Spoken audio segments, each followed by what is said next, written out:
Victor Fries did not exist until 1992.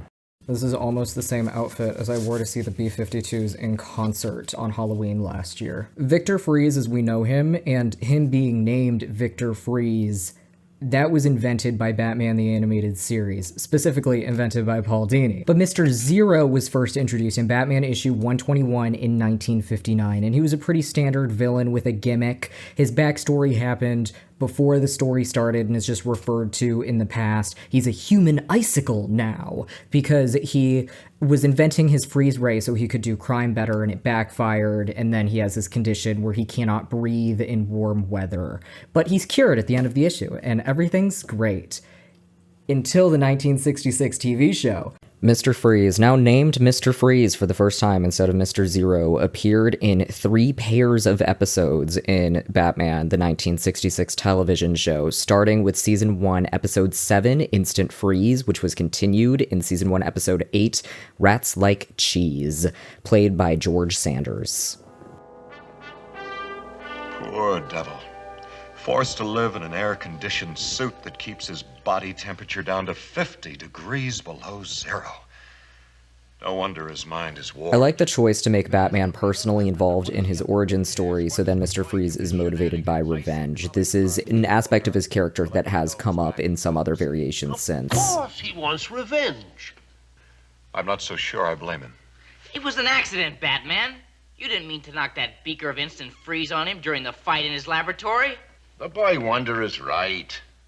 He was the culprit, Batman. Experimenting with those devilish instant freeze solutions, and for some criminal purpose, undoubtedly.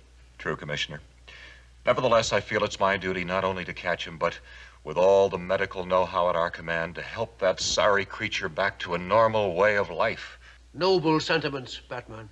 Wasted on the fiendish likes of him. I like the contrast between his robe that he wears in his freezing cold home versus the cryosuit he wears everywhere else, and this is in line with his first appearance, although the cryosuit is much more mechanical, which is carried on for all of his subsequent appearances. I was talking about this version of Mr. Freeze with my dad, who grew up with this show, and he said that as a kid, it was really fun to pretend to click on and off the warm and cold zones, and it was a very playable sort of thing to imitate for children.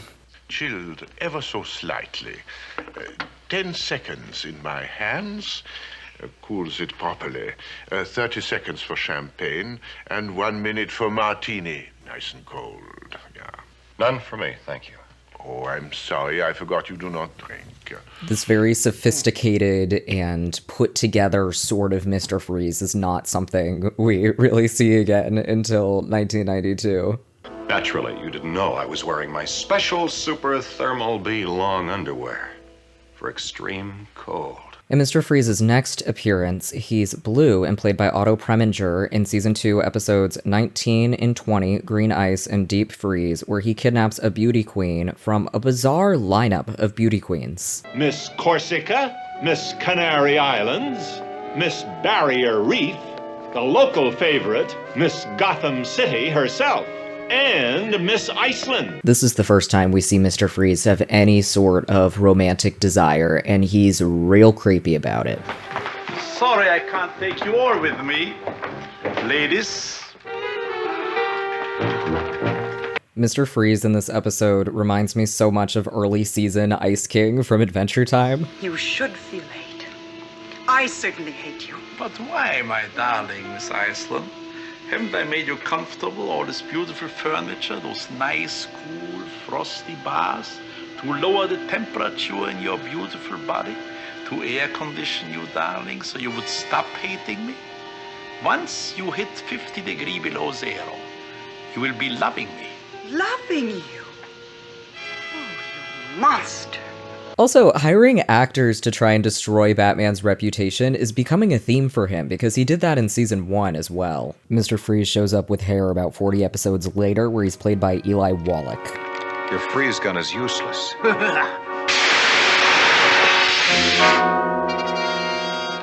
Thanks to the super thermalized bat skivvies we're wearing.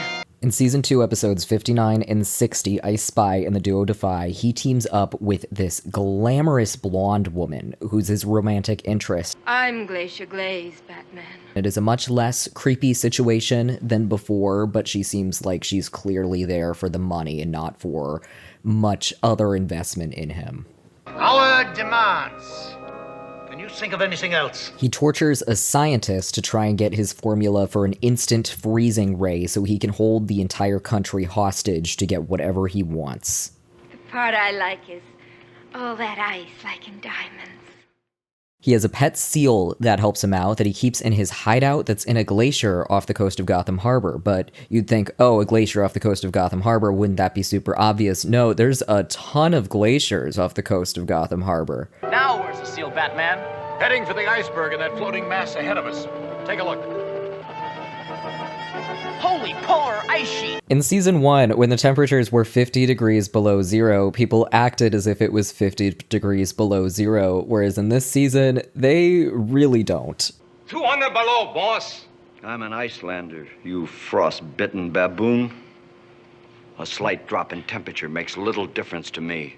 He returns to comics in 1968, so almost 10 years after his first and only other appearance up until that point in comics. And in that one, he's called Mr. Freeze, and there's a silly little joke from Robin of, Mr. Freeze? That sounds like a name from a TV show. Here he has a cryothermal gun, and so it has ice rays and heat rays. This comes in handy because him trying to use his freeze ray at the same time they're trying to do cryosurgery on Aunt Harriet in the hospital causes both machines to malfunction. This is notable for being the first Mr. Freeze story to use cryonics in a medical context. But what's this? An ice cream man from outer space? And he made his animated debut in 1968 in The Adventures of Batman, which is... There's the guy who's doing it. Let's get him. Cool off, fellows. I think it's kind of bad, and not even in a way where it's especially funny, though there are absolutely some funny moments. Embedding you and your men in the iceberg convinced everyone you are really Vikings come to life after 1,000 years. Yeah. Now, when we plunder Gotham City as the Vikings of old, no one will stop us. Not even the dynamic duo, because of your rare scientific value. I just don't have anything interesting to say about it and was bored while watching it. But if you've seen it and you like it, I would love to hear your perspective here. And if you haven't seen it, I do think that you should watch it and form your own opinion. Although if you are epileptic, skip the intro. The flashing lights are bonkers. Though I love the 1977 New Adventures of Batman series, I think the art direction is fantastic, and it is campy and funny in the way that the 1966 television show was. Today, the Gotham City Police announced the capture of the Riddler and the Joker. This means that 9 of the 10 most wanted criminals are now in jail.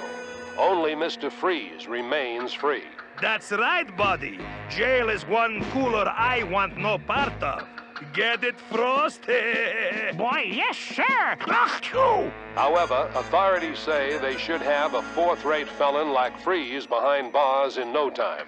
Ooh, that frosts me. The previous versions of Mr. Freeze, even if they were over the top and silly, were very calculating and clever, while this one is kind of a dim-witted asshole who takes credit for other people's ideas. Our next big Mr. Freeze story is Batman issue 308 in 1979, so you see we're on kind of a 10-year cycle here. He was not very prolific in the comics. This one's awesome. It's written by Len Wein with art by John Calnan, and they were a fantastic duo on Batman comics. They created Lucius Fox. Iconic. Len Wein takes a lot of the best pieces from the previous iterations of Mr. Freeze and combines them into this serious take on the character that takes into account the Otto Preminger loneliness of Mr. Freeze and this desire for closeness, but instead of having him be a creep who kidnaps a woman, we instead get the more Eli Wallach, this woman professes to love him, but really she just wants something out of him. While in that episode it was about diamonds, here it is about immortality, because Mr. Freeze's condition makes him functionally immortal, and so he wants to share that with somebody else, which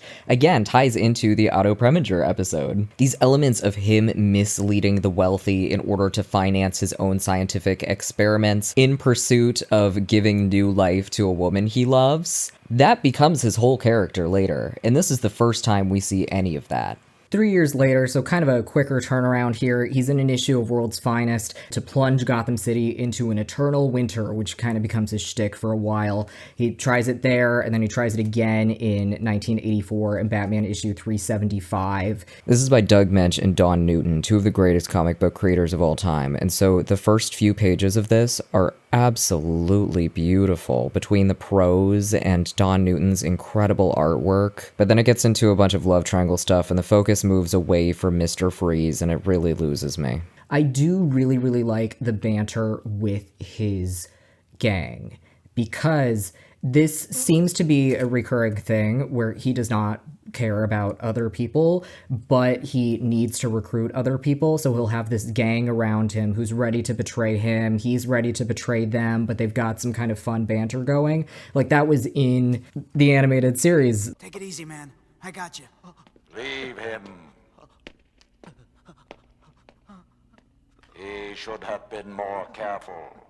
Now he's paid the price for his incompetence. But he's one of us.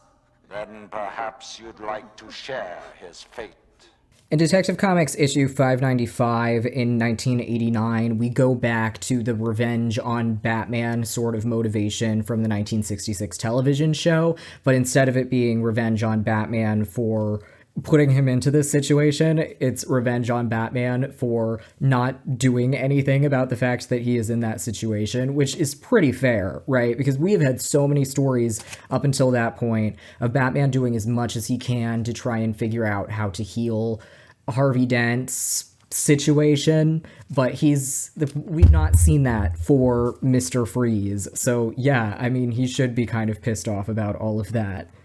His next major appearance was in 1990 in Grant Morrison's Animal Man, where he was stuck in comic book limbo where all the unused and forgotten comic book characters go. And then there was Heart of Ice in 1992. This was the very first Mr. Freeze episode. For a long time, in redeveloping Mr. Freeze, who was kind of a stock bad guy in the comic book with just a freezing gimmick, we worked a long time trying to come up with something that was new and different for him. We had envisioned him as a man without emotions.